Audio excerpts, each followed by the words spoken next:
बात करबा संगे संगे प्रभुଙ୍କର गौरव करुची कारण प्रभुଙ୍କର अनुग्रहରୁ आमाने आहु 16टा 14टा दिन आमाने को पाखरे रहिला आमाने जदि प्रभु अनुग्रह करिवे एई वर्ष मध्य आमाने शेष करिबाकू पारिबु कारण गोटिए गोटिए दिन आमानक जीवन पाई प्रभु आमानकू अनुग्रह रे देइचंती बंचिचु आमे सेति पाई प्रभुଙ୍କର धन्यवाद करिबा प्रभुଙ୍କର प्रशंसा करिबा आज जदि आमे बंचिचु या होची आमे पाई प्रभुଙ୍କର उत्तम योजना से जानती आमको कहीं जगत मध्य बचेइचंती आ सेई योजना को आमने स्मरण करिबा तांकर जन्मदिनर उद्देश्य को आमने स्मरण करिबा आमने समस्ते जानिचो आ एई दिन मानकरे सब विषय को आउ थरे आमानक पई रिक्याप होची तेणु करी आमने समस्ते समस्त विषय को स्मरण करी प्रभु को धन्यवाद दबा आ आमानक मध्यरे धन्यवाद दबा पई राजेश लीमा भाई अछंती आमाने तांको स्वागत करिबा मु वर्तमान तांको रियल मिनिस्ट्री ऑफ इंडिया रा सेवा कार्य तरफरु आ मो निज तरफरु तांको स्वागत करिबा संगे संगे तांको नमस्कार जणाउची से आसीबे आ आमानक निमंते आजिर आराधना रे आम प्रत्येक को प्रभु को उपस्थिति मध्य कढ़ई नेबे प्रेज द लॉर्ड सदाप्रभु परमेश्वरंकर गौरव हो प्रभु अनुग्रह करी आमानकु ई सुंदर प्रभात दे अछंती तांगर उपस्थित बसी तांगर गौरव प्रशंसा करिया पाए पुणी उपस्थित प्रत्येक को प्रभु यीशु ख्रीष्ट नाम रे नमस्कार जनाए हालेलुया आसंत आमने परमेश्वरंकर गौरव करिवा प्रभुंकर प्रशंसा करिवा हालेलुया थैंक यू जीसस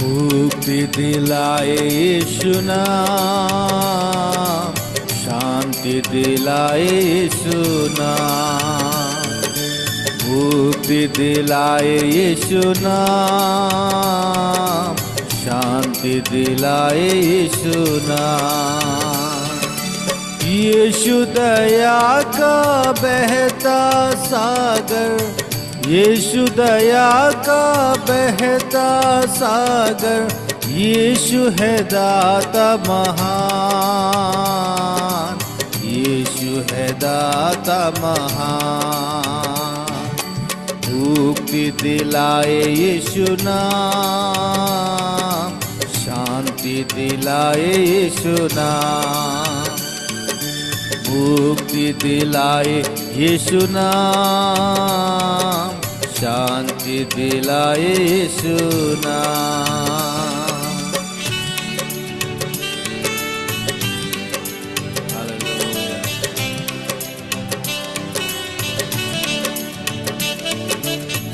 चरण में तूने जन्म लिया यीशु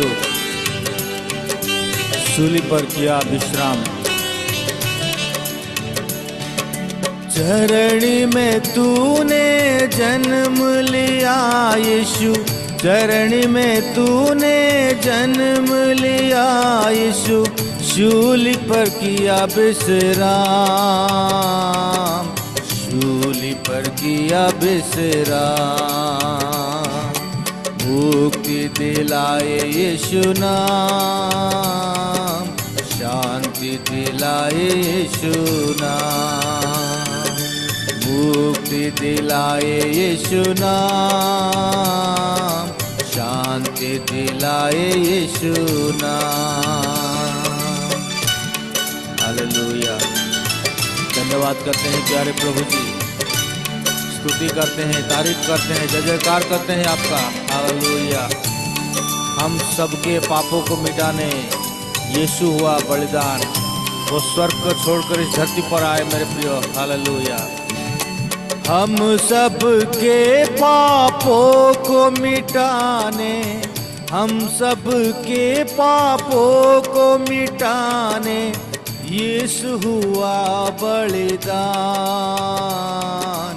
यीशु हुआ बलिदान मुक्ति दिलाए यीशु नाम शांति दिलाए यीशु नाम मुक्ति दिलाए यीशु नाम, शांति दिलाए यीशु नाम।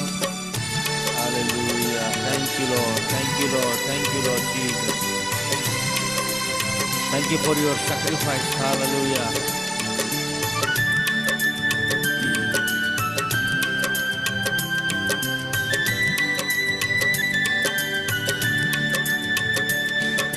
क्रूस पर अपना खून बहाया, क्रूस पर अपना खून बहाया, सारा चुकाया दाम, सारा चुकाया दाम।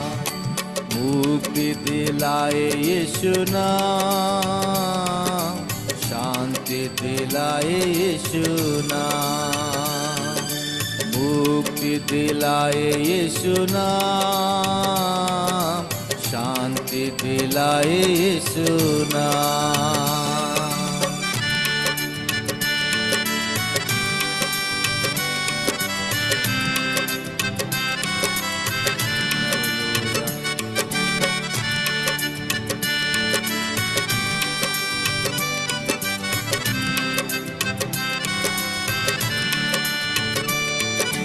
हम पर भी यीशु कृपा करना, हम पर भी यीशु कृपा करना, हम हैं आपकी संतान,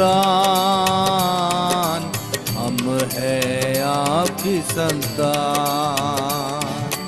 मुक्ति दिलाए यीशु नाम, शांति दिलाए यीशु नाम, मुक्ति दिलाए यीशु नाम, शांति दिलाए यीशु नाम। हालेलुया। Praise the Lord. से नाम रे मुक्ति अछि, से नाम रे शांति अछि, से नाम रे उद्धार अछि। मोर प्रिय माने जो नाम को जानिछु, जो नाम को पाइछु, आकाश तले मनुष्य मानक मध्यरे आ कौनसी नाम नाही, केवल गोटे नाम, आ से नाम रे अनंत जीवन रही। हालेलुया। धन्यवाद। ए दिन मानकरे आमने बड़ दिन से जीशुंकर जन्म दिवस को आम पालन करुछु। जितेबले बड़ दिन आसी जाए समस्त मन रे आनंद, जय जयकार करिवार समय, प्रशंसा करिवार समय। हालेलुया।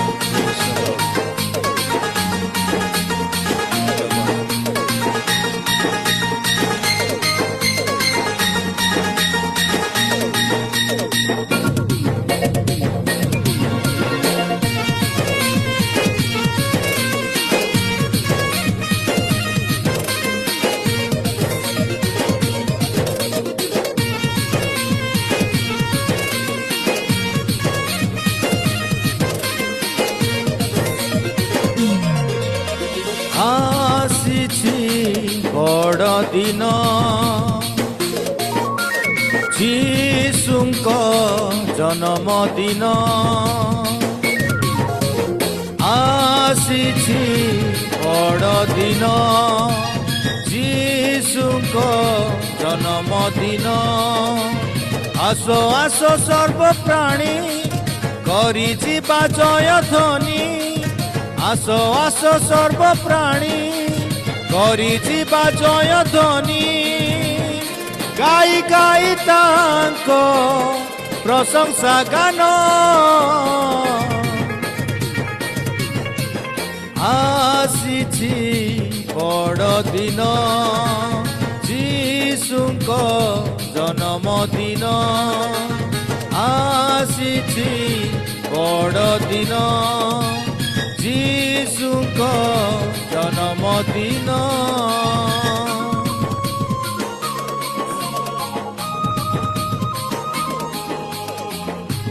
ईश्वर परमेश्वर एवं मनुष्य मध्य मध्यस्थी होगाकू प्रभु जीशु मनुष्य रूप धारण करी ये जगत मध्य को आसिले, आम पिता सहित मिलाई देले।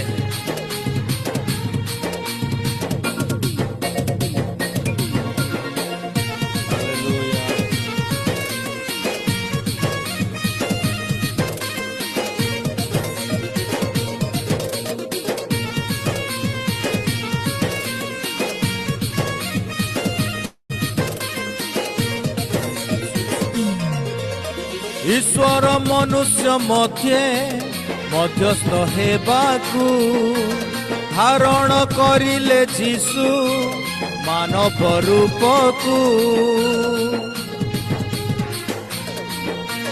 दीन दुखी दरिद्रर सेवा करिबाकू त्राणकर्ता साजी जीशु आसिले धराकू सबु कर्तृत्व भारकू निज कांधे बोहिबाकू सबु कर्तृत्व भारकू निज कांधे बोहिबाकू शिशु बेसे जीशु नेले जनम आसीछि बड़ दिन जीशुको जन्मदिन आसीछि बड़ दिन जीशुको जन्मदिन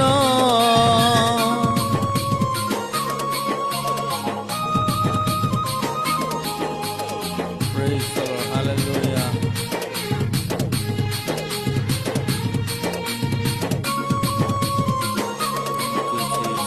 प्रभु तुम्हारे गौरव करछु तुम्हारी प्रशंसा करछु hallelujah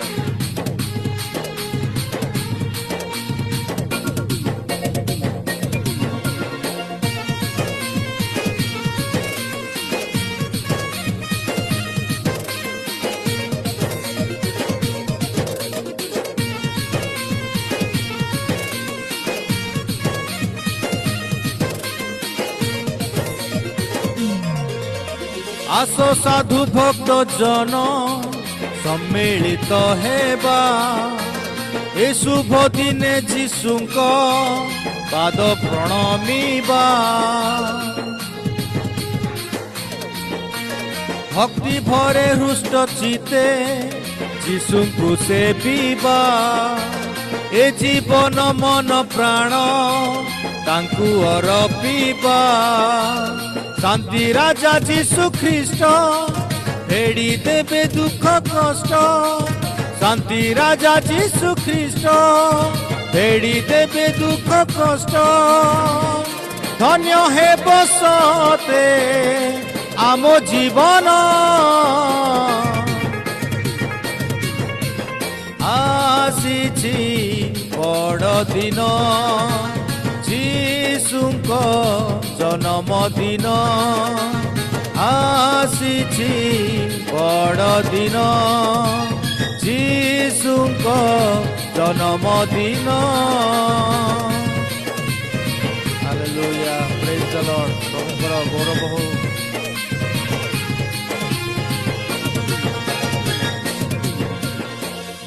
hallelujah praise the Lord प्रभुଙ୍କର गौरव हो आमानक निमंते पुनर्बार सुजोग आसी बड़ दिन आनंद नेबा निमंते एवं ए दिन मानकरे अन्य मानक निकटरे प्रभुंकर से जन्म दिवस विषय रे सुनाइबा पाए प्रभु आमानकु ए सुंदर सुजोग दैछंती आमाने आ गोटे गीत गाई प्रभु को धन्यवाद देबा एवं निज निजको प्रभु को हस्ते समर्पण करबा हालेलुया थैंक यू जीसस धन्यवाद धन्यवाद परमेश्वर तुम्हारी गौरव करछु तुम्हारी प्रशंसा करछु तुम्हें धन्य सदा प्रभु परमेश्वर तुम्हें दयामय तुम्हें प्रेममय तुम्हें क्षमामय hallelujah thank you Lord thank you Lord thank you Jesus hallelujah thank you Lord आहे प्रभु दयामय तुम्हें केड़े महान हे आहे जीशु क्षमामय तुम्हें केड़े महान हे आहे प्रभु दयामय तुम्हें केड़े महान हे आहे जीशु क्षमामय तुम्हें केड़े महान हे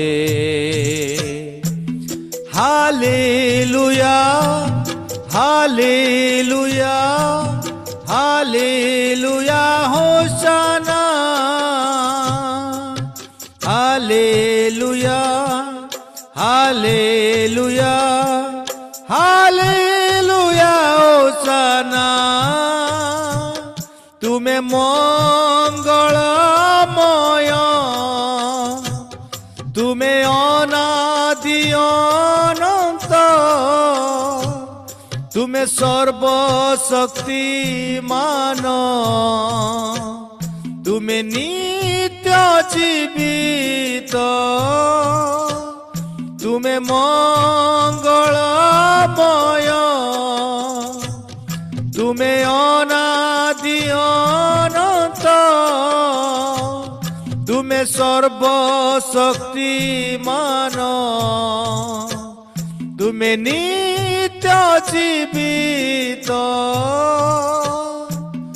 कल प्रभु पाप क्षमा आम देल तुम अनुग्रह दान आहे जीशु दयामय तुम्हें केड़े महान हे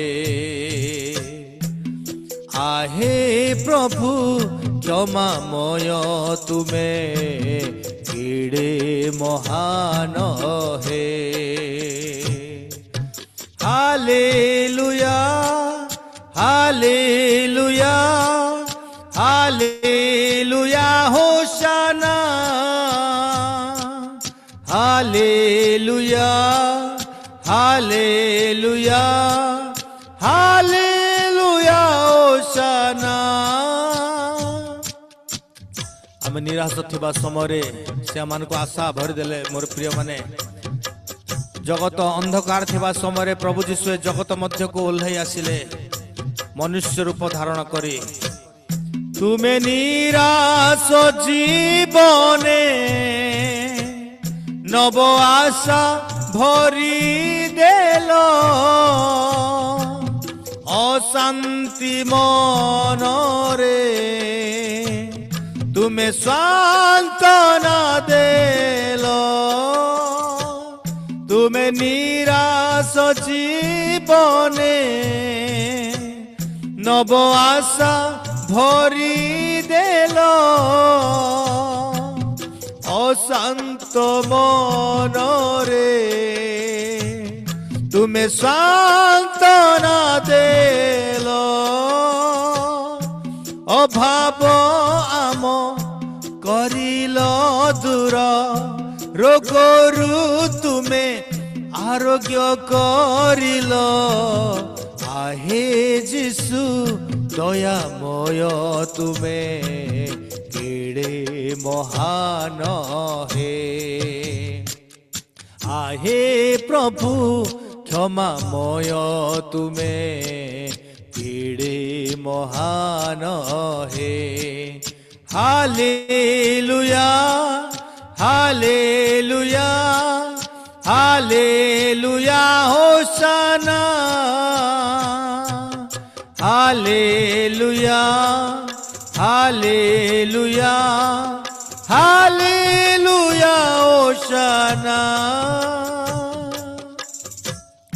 प्रभु तुम्हारी गौरव करछु तुम्हारी प्रशंसा करछु तुम्हें आमानकर आशा तुम्हें आमानकर भरोसा तुम्हें आमानकर विश्वास भूमि आमे जते बेले अंधकार मध्य थिलु निराश मध्य थिलु पापर पंखरे बुड़ी थिलु से समय तुम्हें आमानकु प्रेम कल तुमरी दयार दृष्टि हम पर पकईल प्रभु धन्यवाद दूछु आमानकु तुमरी परिचय देछ आज आम जो देश रे जो राज्य रे बास करूछु प्रभु अनेक कोटि कोटि लोक तुमको जानी नाहंती किंतु वी आर ब्लेसेड आमने आशीर्वाद प्राप्त तुमरी परिचय आमानकु देछ आमानकु दोहला कादो मध उठेल धन्यवाद सकल आदर महिमा गौरव पूजा प्रशंसा केवल तुमको दे धन्यवाद गौरव प्रशंसा केवल तुमको दे जीसु नाम सर्व कल्पिता आमेन आमेन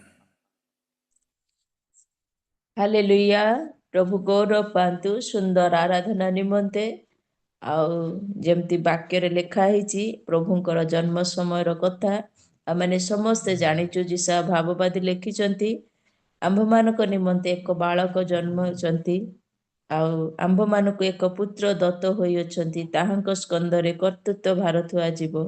ପୁଣି ତାହାଙ୍କର ନାମ ଆଶ୍ଚର୍ଯ୍ୟ ମନ୍ତ୍ରୀ, ପରାକ୍ରାନ୍ତ ପରମେଶ୍ୱର, ଅନନ୍ତକାଳୀନ ପିତା, ଶାନ୍ତି ରାଜା ହେବ। ଆଉ ସେଇ ଶାନ୍ତି ରାଜା, ସେ ଅନାଦି କାଳୀନ ପିତାଙ୍କର ଆମେ ପ୍ରଶଂସା ଆରାଧନା କରୁଛୁ। ଯେତେବେଳେ ରାଜେଶ ଭାଇ ଆରାଧନା କରୁଥିଲେ, ମତେ ଲାଗୁଥିଲା ଯେମିତି ତାଙ୍କର ସେଇ ଗୀତ ଚାଲିଥାଉ, ଆଜିର ସମସ୍ତ ଉପାସନା ସରିଯାଉ, ବନ୍ଦ ନ ହଉ। ମନେ ମନେ ଭାବୁଥିଲି କାହିଁକି ଏମିତି ଗୋଟେ ଦିନ ହୁଅନ୍ତା କି ସକାଳ ବେଳା ଖାଲି ଆରାଧନାରେ ଆମେ ପ୍ରଭୁଙ୍କର ଧନ୍ୟବାଦ ଦିଅନ୍ତୁ। ଏଇ ବର୍ଷ ଶେଷ ସମୟରେ ଆମମାନଙ୍କୁ ପ୍ରଭୁଙ୍କର ଧନ୍ୟବାଦ କରିବା ପାଇଁ ପ୍ରଭୁ ଆମମାନଙ୍କୁ ସକାଳ ବେଳା ସମୟ ଦଉଛନ୍ତି। ଆଉ ପ୍ରଭୁ ଏପରି ଦାସମାନଙ୍କୁ ଆମମାନଙ୍କୁ ଦେଇଛନ୍ତି, ଯୋଉମାନେ କେତେ ସୁନ୍ଦର ଆରାଧନା କରନ୍ତି। ଆଉ ତାଙ୍କର ଆରାଧନା ଶୁଣିଲେ ସକାଳ ସମୟରେ ଆମମାନଙ୍କର ଯୋଉ କୁହନ୍ତି ନା, ଆତ୍ମା ଶାନ୍ତି ହେଇଯାଏ, ଆତ୍ମା ତୃପ୍ତି ହେଇଯାଏ। ଆଉ ପ୍ରଭୁ ସେଇ ପ୍ରକାର ଆରାଧକ ହଉଛନ୍ତି, ରାଜେଶ ଭାଇଙ୍କୁ କରିଛନ୍ତି। ଆଉ ଯେତେବେଳେ ବି ସିଏ ଆରାଧନା କରନ୍ତି, ପ୍ରଭୁଙ୍କର ଉପସ୍ଥିତି ଆମମାନେ ଅନୁଭବ କରିବା ସଙ୍ଗେ ସଙ୍ଗେ ଗୋଟେ ଆତ୍ମାରେ ଶାନ୍ତି ପାଇଥାଉ। କାରଣ ଆମେ ଶାନ୍ତି ରାଜାଙ୍କ ପାଖରେ ଆସିଛୁ, ଆଉ ଶାନ୍ତି ରାଜାଙ୍କର ଆମେ ଉପାସନା ଆରାଧନା କରୁଛୁ। କାରଣ ଅଶାନ୍ତ ଜଗତରେ ସେ ଆମମାନଙ୍କୁ ଶାନ୍ତି ଦିଅନ୍ତି, ଅଶାନ୍ତ ପୃଥିବୀ ମଧ୍ୟରେ ସେ ଆମମାନଙ୍କୁ ଶାନ୍ତି ଦିଅନ୍ତି। ଆଉ ଆମମାନଙ୍କର ଅଶାନ୍ତ ପରିବେଶ ମଧ୍ୟରେ ମଧ୍ୟ ପ୍ରଭୁ ଆମମାନଙ୍କୁ ଶାନ୍ତି ସାନ୍ତ୍ୱନା ଦେଇକି ଆମମାନଙ୍କୁ ପ୍ରତ୍ୟେକ ସମୟରେ ଧରି ରଖିଛନ୍ତି। ସେଇ ଶାନ୍ତି ରାଜା ହଉଛନ୍ତି ଆମମାନଙ୍କର ପ୍ରଭୁ ଯୀଶୁ। ଆମେ ତାଙ୍କର ଜନ୍ମଦିନକୁ ଆମେ ଏହି ସମୟରେ ଆମେ ସମସ୍ତେ ସେଲିବ୍ରେସନ କରୁଛୁ। ଆମେ ଜାଣିଛୁ ସେ ଆମ ପାଇଁ ଆଉ ଏବେ ଜନ୍ମଗ୍ରହଣ କରିବେନି, କିନ୍ତୁ ଦୀର୍ଘ ବର୍ଷ ପୂର୍ବରୁ ଯୋଉ ଜନ୍ମ ହେଇକି ଆମମାନଙ୍କ ପାଇଁ ଆସିଥିଲେ, ଆମେ ସେଇ ସମସ୍ତ ବିଷୟକୁ ସ୍ମରଣ କରୁଛୁ। ପ୍ରଭୁ ଆମମାନଙ୍କୁ କେତେ, ରାଜେଶ ଭାଇ ପ୍ରାର୍ଥନା କରୁଥିଲେ, ଆମେ ହଉଛୁ ବ୍ଲେସେଡ୍ ପିପୁଲ। ପ୍ରକୃତରେ ଆମେ ହଉଛୁ ଆଶୀର୍ବାଦର ସନ୍ତାନ, ଆମେ ହଉଛୁ ଅନୁଗ୍ରହର ସନ୍ତାନ। ପ୍ରଭୁ ଆମମାନଙ୍କୁ ଅନୁଗ୍ରହ କରିଥିବାରୁ ତାଙ୍କର ଅନୁଗ୍ରହର ହସ୍ତ ଆମମାନଙ୍କ ଉପରେ ଉଠେଇ ନାହାନ୍ତି। ଆମେ ପାଇବାର ଯୋଗ୍ୟ ନୁହଁ, ତଥାପି ପ୍ରଭୁ ଆମମାନଙ୍କୁ ଯୋଗ୍ୟ କରିଛନ୍ତି। ତେଣୁକରି ପ୍ରଭୁଙ୍କର ଗୌରବ ହଉ। ଆଉ ସୁନ୍ଦର ଆରାଧନା ପାଇଁ ମୁଁ ଅନ୍ତର ସହିତ ରାଜେଶ ଭାଇଙ୍କୁ ଧନ୍ୟବାଦ ଦଉଛି। ପ୍ରଭୁ ତାଙ୍କୁ ଆଶୀର୍ବାଦ କରନ୍ତୁ। ଯୋଉ ସ୍ଥାନରେ ସେ ପ୍ରଭୁଙ୍କର ଆରାଧନା କରିବେ, ସେଇ ସ୍ଥାନରେ ପ୍ରଭୁଙ୍କର ଉପସ୍ଥିତି ଆହୁରି ପବିତ୍ର ଆତ୍ମାଙ୍କର ଉପସ୍ଥିତି ଆସୁ, ଆଉ ପବିତ୍ର ଆତ୍ମାଙ୍କର କାର୍ଯ୍ୟ ହଉ। ପ୍ରଭୁ ତାଙ୍କୁ ସେଇ ପ୍ରକାର ଆରାଧନା କରି ପ୍ରତ୍ୟେକ ସମୟରେ ତାଙ୍କୁ ବ୍ୟବହାର କରନ୍ତୁ। ଗଡ୍ ବ୍ଲେସ୍ ୟୁ ଭାଇ। ପ୍ରଭୁ ଆପଣଙ୍କୁ ଆଶୀର୍ବାଦ କରନ୍ତୁ। ବର୍ତ୍ତମାନ ଆମମାନେ 4:30ରୁ ଏପର୍ଯ୍ୟନ୍ତ ବସିଛୁ, ମଧ୍ୟସ୍ଥିର ପ୍ରାର୍ଥନା କରିଲୁ, ଆମମାନେ ଆରାଧନା କରିଲୁ, ପ୍ରଭୁଙ୍କର ଉପସ୍ଥିତି ମଧ୍ୟରେ ଅଛୁ। ଆଉ ବର୍ତ୍ତମାନ ଆମମାନେ ବାକ୍ୟ ଶୁଣିବାକୁ ଯିବା। ଆମମାନେ ପ୍ରସ୍ତୁତ ହେଇଛୁ, ତଥାପି ମଧ୍ୟ ଆମମାନେ ପ୍ରାର୍ଥନା କରିବା। ଆଉ ପ୍ରାର୍ଥନା କରି ଆମମାନେ ଆଜିର ଆରାଧନା ସମସ୍ତ ବିଷୟକୁ ପ୍ରଭୁଙ୍କ ପାଦ ତଳେ ଦେଇ ଧନ୍ୟବାଦ ଦେବା। ତାପରେ ଆମମାନେ ବାକ୍ୟ ଶୁଣିବାକୁ ଯିବା। ପ୍ରମୋଦ ପରିଛା ଆଜ୍ଞା ଅଛନ୍ତି। ପ୍ରେଜ୍ ଦ ଲର୍ଡ ଆଜ୍ଞା। ପ୍ରମୋଦ ପରିଛା ଆଜ୍ଞା, ପ୍ରେଜ୍ ଦ ଲର୍ଡ। ପ୍ରେଜ୍ ଦ ଲର୍ଡ ସିଷ୍ଟର। ଆପଣ ପ୍ରାର୍ଥନା କରନ୍ତୁ, ଧନ୍ୟବାଦ ଦିଅନ୍ତୁ, ପ୍ରଭୁଙ୍କର ଦାସଙ୍କୁ ପ୍ରଭୁଙ୍କ ପାଦ ତଳେ ସମର୍ପଣ କରନ୍ତୁ। ଆଉ ଆମମାନେ ବାକ୍ୟ ଶୁଣିବାକୁ ଯିବା, ଯେପରି ପ୍ରଭୁ ସେହି ବାକ୍ୟ ଆମମାନଙ୍କର ହୃଦୟ ମଧ୍ୟରେ ସଞ୍ଚୟ କରି ରଖିବା, କାର୍ଯ୍ୟକାରୀ କରିବା, ସେଥି ନିମନ୍ତେ ପ୍ରଭୁଙ୍କୁ ଧନ୍ୟବାଦ ଦେଇ ସମସ୍ତ ବିଷୟକୁ ସମର୍ପଣ କରନ୍ତୁ। ପ୍ରେଜ୍ ଦ ଲର୍ଡ। ଆସନ୍ତୁ ପ୍ରାର୍ଥନା କରିବା। ଉପସ୍ଥିତ ସମସ୍ତଙ୍କୁ ନମସ୍କାର। ଧନ୍ୟବାଦ ଧନ୍ୟବାଦ ଧନ୍ୟବାଦ। ଗୌରବ ସମ୍ଭ୍ରମ ସ୍ତୁତି ବନ୍ଦନା ପାଇବା ଏକମାତ୍ର ଯୋଗ୍ୟବନ୍ତ ସେଇ ପିତା ପୁତ୍ର ପବିତ୍ର ଆତ୍ମାଙ୍କ ନାମରେ ପ୍ରଭୁ ପ୍ରାର୍ଥନା କରୁଅଛି। ତମେ ଅନୁଗ୍ରହ ପରେ ଅନୁଗ୍ରହ, ଦୟା ପରେ ଦୟାକରି ଆଜି ଶୁଭ ପ୍ରଭାତ ଦେଖିବା ପାଇଁ ଦେଲ। ଆମମାନଙ୍କ ଜୀବନରେ ଏକ ଦିନ ଯୋଡ଼ିବାକୁ ଦେଲ ପ୍ରଭୁ। ତେଣୁ ତୁମର ସେ ପବିତ୍ର ମହତ ନାମକୁ ଧନ୍ୟବାଦ ଦିଏ। ଯେତେବେଳେ ବିଶେଷ ପ୍ରାର୍ଥନା করে ପ୍ରଭୁ ରିଏଲ ମିନିଷ୍ଟ୍ରି ମାଧ୍ୟମରେ ଏକ ସୁନ୍ଦର ପ୍ଲାଟଫର୍ମ ରଖିଅଛ ତୁମ ନିକଟରେ ପ୍ରାର୍ଥନା କରିବା ପାଇଁ, ଏବଂ ପ୍ରଭୁ ତୁମର ଗୌରବ ତୁମର ପ୍ରଶଂସା କରିବା ନିମନ୍ତେ, ଏବଂ ତୁମର ସେ ଜୀବନ୍ତ ବାକ୍ୟ ଶୁଣିବା ନିମନ୍ତେ। ତେଣୁ ତୁମର ସେ ପବିତ୍ର ମହତ ନାମକୁ ଧନ୍ୟବାଦ ଦିଏ। ଆମେ ଯେତେ ଲୋକ ଜଡ଼ିତ ହେଉଛୁ ସମସ୍ତଙ୍କ ପ୍ରତି ସହାୟ ସବର୍ତ୍ତି ହୁଅ। हे प्रभु, ଏ ପ୍ରକାର ପ୍ରତିଦିନ ଜଡ଼ିତ ହେଇ तुम गौरव कर, तुम प्रशंसा कर, तुम वाक्य शुणव, व्यक्तिगत जीवन को, पारिवारिक जीवन को, मांडलिक जीवन को सजाड़ से दया कर। विशेष प्रार्थना करे प्रभु आज परिचालना करथिबा सिस्टर को तुम्हें सुंदर हृदय सुंदर मन देइछ। तुम निमंते प्रभु जूम रे ऑफलाइन रे ऑनलाइन रे व्यवहार होछंती तांको विशेष विशेष आशीर्वाद कर, तांको परिवार प्रति सहाय सबर्थिबो। ଏବେ ତ ଆଜି ତୁମ ଦାସଙ୍କୁ ଆଣିଅଛି ପ୍ରଭୁ ଆରାଧନା କରିବା ନିମନ୍ତେ ଏକ ସୁନ୍ଦର ଆରାଧନା ପ୍ରଭୁ, ଏକ ହୃଦୟସ୍ପର୍ଶୀ ଆରାଧନା ତାଙ୍କ ଦେଇ ପ୍ରଭୁ ପ୍ରତ୍ୟେକ ସମୟରେ ଆମେ ପାଇଥାଉ ଏବଂ ପ୍ରଭୁ ତୁମେ ତାଙ୍କ ଦେଇ ପ୍ରଭୁ ଗୌରାନ୍ୱିତ ପ୍ରଶଂସନିତ ହେଇଥାଅ। ତେଣୁ ତୁମର ସେ ପବିତ୍ର ମହତ ନାମକୁ ଧନ୍ୟବାଦ ଦିଏ। ତୁମ ଦାସଙ୍କ ରାଜେଶ ଲିମାଙ୍କୁ ତୁମେ ଆହୁରି ଏ ପ୍ରକାର ବ୍ୟବହାର କରି ତାଙ୍କ ମାଧ୍ୟମରେ ତୁମେ ଗୌରାନ୍ୱିତ ପ୍ରଶଂସାନ୍ୱିତ ହୁଅ ପିତ ଏବଂ ପ୍ରଭୁ ତାଙ୍କୁ ତାଙ୍କ ପରିବାରକୁ ତାଙ୍କ ଅନୁଷ୍ଠାନକୁ ତୁମେ ବିଶେଷ ବିଶେଷ ଆଶୀର୍ବାଦ କର ପ୍ରଭୁ। ତାଙ୍କୁ ପ୍ରଭୁ ତୁମର ସେ ପବିତ୍ର ଆତ୍ମାଙ୍କର ଶକ୍ତି ଦେଇ ତାଙ୍କୁ ତୁମେ ପ୍ରଭୁ ବ୍ୟବହାର କରି ତୁମେ ଆଜି ପର୍ଯ୍ୟନ୍ତ ଆଣୁଅଛ ଏବଂ ପ୍ରଭୁ ତୁମ ନିକଟରେ ପ୍ରାର୍ଥନା କରୁଛି ଏ ପ୍ରକାର ବ୍ୟବହାର କର। ହେ ପିତ ଆଜି ତୁମର ବାକ୍ୟ ଦାନ କରିବା ନିମନ୍ତେ ଏକ ବୃହତ ମଣ୍ଡଳୀ ଶତାବ୍ଦୀ ମଣ୍ଡଳୀର ପାଳକଙ୍କୁ ତୁମେ ପ୍ରଭୁ ମନୋନୀତ କରିଅଛ। ତାଙ୍କୁ ତୁମର ଚରଣ ଥୁଅଛି ପ୍ରଭୁ, ତାଙ୍କୁ ବିଶେଷ ଆଶୀର୍ବାଦ କର ପ୍ରଭୁ, ଆଶୀର୍ବାଦ କର ଏବଂ ପ୍ରଭୁ ସେ ଆଜି ବାକ୍ୟ ନେଇ ଆସୁଛନ୍ତି ତାଙ୍କୁ ତୁମର ସେ ପବିତ୍ର ଆତ୍ମାଙ୍କ ମାଧ୍ୟମରେ ପ୍ରଭୁ ତୁମେ ତାଙ୍କ ମୁଖାଗ୍ରହୀ କଥା କୁହ, ଯେ ପ୍ରକାର ପ୍ରଭୁ ଆମେ ପ୍ରତ୍ୟେକ ପ୍ରଭୁ ସେ ବାକ୍ୟକୁ ଶ୍ରବଣ କରିବୁ। ସେଥିପାଇଁ ଦୟା କର, ବକ୍ତାଙ୍କୁ ତୁମେ ବହୁଳ ଭାବେ ଆଶୀର୍ବାଦ କର। ଏକ ବୃହତ ମଣ୍ଡଳୀ ଦେଇ ପ୍ରଭୁ ବାହାର କରି ଆଣୁଅଛ। ଏ ଜୁମ୍ ମାଧ୍ୟମରେ ମଧ୍ୟ ତାଙ୍କୁ ଆଜି ମନୋନୀତ କରିଥିବା ତୁମ ପବିତ୍ର ମହତ ନାମକୁ ଧନ୍ୟବାଦ ଦିଏ ଏବଂ ପ୍ରଭୁ ପରିଚାଳନା କରୁଥିବା ଦାସଙ୍କୁ ମଧ୍ୟ ବିଶେଷ ଧନ୍ୟବାଦ ଦିଏ ପ୍ରଭୁ। ଆଜି ଏ ପ୍ରକାର ମହାନ ଦାସ ମାନଙ୍କୁ ଆଣି ଆମମାନଙ୍କ ପାଇଁ ପ୍ରଭୁ ଏ ଜୀବନ୍ତ ବାକ୍ୟ ରଖିଥିବାରୁ ସେ ହୋଷ୍ଟ ଆଜ୍ଞାଙ୍କୁ ମଧ୍ୟ ତୁମର ଚରଣ ଥୁଅଛି। ବିଶେଷ ପ୍ରାର୍ଥନା କରେ ପ୍ରଭୁ ଆମେ ଯେ ପ୍ରକାର ପ୍ରଭୁ ପ୍ରତ୍ୟେକ ହୃଦୟ ମନ ଆତ୍ମା ସବୁ ପ୍ରଭୁ ଏକତ୍ରିତ ରଖି ଶୃଙ୍ଖଳାର ସହିତ ଶାନ୍ତିର ସହିତ ଭିଡ଼ିଓ ଅନ୍ କରି ସମସ୍ତେ ବାକ୍ୟ ଶୁଣିପାରିବୁ, ସେଥିପାଇଁ ଦୟା କର। ଗୌରବ ସମ୍ଭ୍ରମ ସ୍ତୁତି ବନ୍ଦନା ତୁମେ ପାଅ। ଜୀବନ୍ତ ଯୀଶୁ ପା ତୁମର ଚରଣ ମାଗୁଅଛି, ଆମିନ। आमेन। धन्यवाद आज्ञा। प्रभु आपण को आशीर्वाद करंतु। ଆଉ ଯେତେବେଳେ ମୁଁ ଦେଖୁଥିଲି ପୋଷ୍ଟର, ମୁଁ କେବେ ପ୍ରଭୁଙ୍କର ଦାସଙ୍କୁ କୌଣସି ଜୁମ୍ରେ ମଧ୍ୟ ମୁଁ ଦେଖିନଥିଲି ବୋଲି ମୋତେ ଲାଗିଲା। ପ୍ରଥମ ଥର ବୋଧେ ଏଇ ଜୁମ୍କୁ ଆସିଛନ୍ତି। ମୁଁ ତାଙ୍କ ବିଷୟରେ କୌଣସି ବିଷୟ ଜାଣିନଥିଲି। ମୁଁ ଯେତେବେଳେ ପୋଷ୍ଟର ଦେଖିଲି ପଚାରିନି ବି ଯେ ପିଟର ଆଜ୍ଞାଙ୍କୁ, ଆଉ ମନେ ମନେ ଭାବୁଥିଲି ପ୍ରଭୁଙ୍କର ଦାସ ପ୍ରଥମ ଥର ବୋଧେ ମୁଁ ଦେଖୁଛି, ଆଉ ତାଙ୍କ ବିଷୟରେ କିଛି ବି ଜାଣିନି।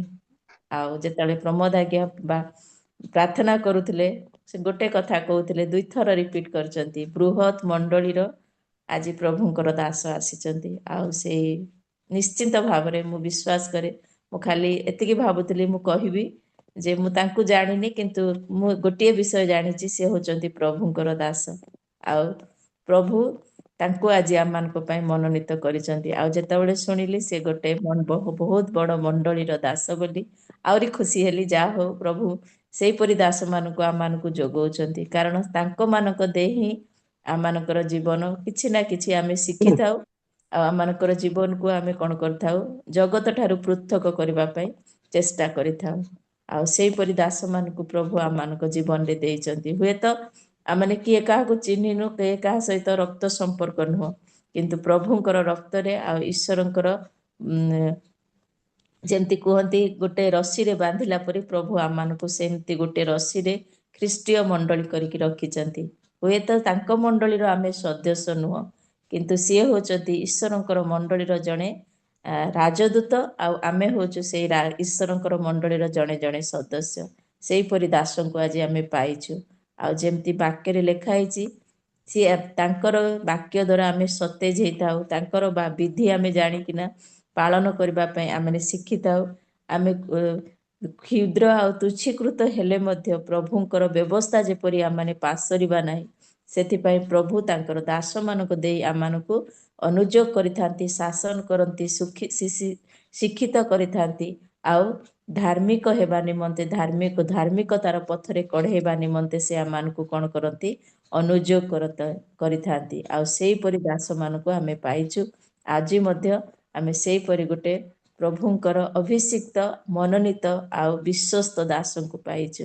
ସେଥିପାଇଁ ମୁଁ ଅନ୍ତର ସହିତ ପ୍ରଭୁଙ୍କର ଦାସଙ୍କୁ ଧନ୍ୟବାଦ ଦେବା ସଙ୍ଗେ ସଙ୍ଗେ ଆଉ ପିଟର ଆଜ୍ଞାଙ୍କୁ ଧନ୍ୟବାଦ ଦଉଛି। ଯାହା ହଉ ଆଜି ମତେ ସୁଯୋଗ ମିଳିଲା ଏହିପରି ଦାସଙ୍କୁ ସ୍ୱାଗତ କରିବା ପାଇଁ, ସେ ମତେ ସମୟ ଦେଲେ, ସେଥିପାଇଁ ତାଙ୍କୁ ଧନ୍ୟବାଦ ଦେଇ ପ୍ରଭୁଙ୍କୁ ଧନ୍ୟବାଦ ଦେଇ ପ୍ରଭୁଙ୍କର ଦାସଙ୍କୁ ମୁଁ ସ୍ୱାଗତ କରୁଛି ରିଏଲ ମିନିଷ୍ଟ୍ରି ଅଫ ଇଣ୍ଡିଆର ସେବା କାର୍ଯ୍ୟରେ, ଏଇ ପ୍ରାତଃକାଳୀନ ସେବା କାର୍ଯ୍ୟରେ ମୁଁ ତାଙ୍କୁ ସ୍ୱାଗତ କରିବା ସଙ୍ଗେ ସଙ୍ଗେ ଆଉ ଆହ୍ୱାନ କରୁଛି ସେ ଆସିବେ। ଆମେ ହୁଏତ ତାଙ୍କୁ କିଛି ଦେଇପାରିବାନି, ଆଉ ସିଏ ଆମକୁ ବହୁତ କିଛି ଦେବା ପାଇଁ ଯାଉଛନ୍ତି। ପ୍ରଭୁଙ୍କର ଆତ୍ମା ତାଙ୍କୁ ପରିଚାଳିତ କରନ୍ତୁ, ଆଉ ସେ ଯାହା ଆଣିଛନ୍ତି ଆମମାନଙ୍କୁ ଦିଅନ୍ତୁ, ଆମମାନଙ୍କୁ ପରିତୃପ୍ତ କରନ୍ତୁ। କାରଣ ସୁନ୍ଦର ଆରାଧନା ପାଇଛୁ ଆଉ ବିଶ୍ୱାସ କରୁଛି ଆଜି ମଧ୍ୟ ସୁନ୍ଦର ଆତ୍ମିକ ଖାଦ୍ୟ ପାଇବା। ପ୍ରଭୁଙ୍କ ନାମରେ ତାଙ୍କୁ ସ୍ୱାଗତ କରୁଛି। ସେ ଆସିବେ ଆଉ ସମସ୍ତ ବିଷୟକୁ ତାଙ୍କ ଅନୁସାରେ ସେ ପରିଚାଳନା କରିବେ। ପ୍ରେଜ ଦ ଲର୍ଡ ଆଜ୍ଞା, ନମସ୍କାର। ପ୍ରେଜ ଦ ଲର୍ଡ। ଶୁଭୁଛି ସାର୍, ଶୁଭୁଛି? ଆଜ୍ଞା ଆଜ୍ଞା ପ୍ରେଜ ଦ ଲର୍ଡ। ପ୍ରଭୁଙ୍କୁ ନାମ ଧନ୍ୟବାଦ ଦିଏ। ଅନେକ ଦିନ ପରେ ମୁଁ ସୁଯୋଗ ପାଇଲି। ଅବଶ୍ୟ ସମୟ ଦୃଷ୍ଟିରୁ ମୁଁ ସୁଯୋଗ ଦେଇପାରୁନାହିଁ, ଅନେକ କାର୍ଯ୍ୟରେ ବ୍ୟସ୍ତ ଥାଏ।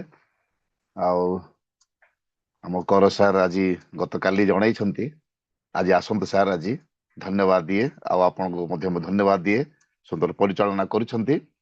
ଆଉ ପ୍ରଭୁ, ମୁଁ ଜାଣିନି ଆପଣଙ୍କ ନାଁ ଦେଖୁଥିଲି, ଫଟୋ ବି ଦେଖୁଥିଲି। ଧନ୍ୟବାଦ। ହଉ, ଠିକ ଅଛି, ଆସନ୍ତୁ ଆମେ ସମୟକୁ ନଷ୍ଟ ନ କରି ଆମେ କିଛି ସମୟ ପ୍ରଭୁଙ୍କ ବାକ୍ୟ ଆଡକୁ ଆସିଯିବା। ରିଏଲ ମିନିଷ୍ଟ୍ରିରେ ଯୋଗଦାନ କରୁଥିବା, ଆଜିର ଜୁମ୍ ଯୋଗଦାନ କରୁଥିବା ପ୍ରିୟ ପ୍ରଭୁଙ୍କ ଦାସ ଦାସୀ ସମସ୍ତଙ୍କୁ ମୁଁ ଏଇ ବଡ଼ଦିନ ଉତ୍ସବ ପର୍ବ ଉପଲକ୍ଷେ ମୁଁ ସମସ୍ତଙ୍କୁ ପ୍ରେଜ ଦ ଲର୍ଡ କରେ। ପ୍ରଭୁ ସମସ୍ତଙ୍କୁ ଆଶୀର୍ବାଦ କରନ୍ତୁ। এই ସମୟ ସୁଯୋଗ ଦେଇଥିବାରୁ ମୁଁ ଧନ୍ୟବାଦ ଦିଏ। ଆଉ ପ୍ରଭୁ ଆଶୀର୍ବାଦ କରନ୍ତୁ। ତେବେ ଆସନ୍ତୁ ଆମେ ବର୍ତ୍ତମାନ ସମୟରେ এই ବଡ଼ଦିନ ପର୍ବ ଉପଲକ୍ଷେ ପ୍ରତ୍ୟେକ ବର୍ଷ ଆମେ ଶିକ୍ଷା ଲାଭ କରୁଛୁ, ଆଉ ଚାଲିଛି ମଧ୍ୟ। ଡିସେମ୍ବର 1ରୁ ଚାଲିଛି, ଆଉ ଏପରିକି ଜାନୁଆରୀ 1 ପର୍ଯ୍ୟନ୍ତ ଚାଲିବ। କାହିଁକି? ଅଷ୍ଟମ ଦିନ ପ୍ରଭୁଙ୍କର ସୁନ୍ନତ ଦିନ ପର୍ଯ୍ୟନ୍ତ ଚାଲିଥିବ। ତେଣୁ ଖୁସି ଲାଗୁଛି। ଆସନ୍ତୁ ଅତି ପୁରୁଣା ଅଂଶଟିକୁ, ଲୁକ ଲିଖିତ ସୁସମାଚାର, ମୁଁ ତାକୁ 2ଟି ପଦ ପାଠ କରିବି। ତାର 2 ପର୍ବ, ଲୁକ 2 ପର୍ବ 10 ଏବଂ 11 ପଦ। ଲୁକ ଲିଖିତ ସୁସମାଚାର 2 ପର୍ବ 10, 11 ପଦ ଏପରି କହେ, ସେଥିରେ ଦୂତ ସେମାନଙ୍କୁ କହିଲେ, ଭୟ କର ନାହିଁ। ଦେଖ, ମୁଁ ସମସ୍ତ ଲୋକଙ୍କର ଅତ୍ୟନ୍ତ ଆନନ୍ଦଜନକ ସୁସମାଚାର ତୁମମାନଙ୍କୁ ଜଣାଉଅଛି। କାରଣ ଆଜି ଦାଉଦଙ୍କ ନଗରରେ ତୁମମାନଙ୍କ ନିମନ୍ତେ ତ୍ରାଣକର୍ତ୍ତା ଜନ୍ମଗ୍ରହଣ କରିଅଛନ୍ତି, ସେ ଖ୍ରୀଷ୍ଟ ପ୍ରଭୁ। ପ୍ରଭୁ ପଠିତ ବାକ୍ୟ ଶ୍ରବଣରେ ଆଶୀର୍ବାଦ କରନ୍ତୁ। ଆସନ୍ତୁ ସିଧାସଳଖ ଆରମ୍ଭ କରିବା, କାରଣ ଛୋଟ ପ୍ରାର୍ଥନା ମୁଁ କରିବି। ପ୍ରଭୁ, ତୁମ ନାମ ଧନ୍ୟବାଦ ଦିଏ ଏ ସୁନ୍ଦର ଅବକାଶ ପାଇଁ। ତୁମ ପବିତ୍ର ବାକ୍ୟ କିଛି ଅଂଶ ଆମେ ପାଠ କରିଛୁ, ବୁଝିବାକୁ ସାହାଯ୍ୟ କର। ପ୍ରଭୁ ଯୀଶୁଙ୍କ ନାମରେ ମାଗୁଅଛୁ, ଆମେନ୍।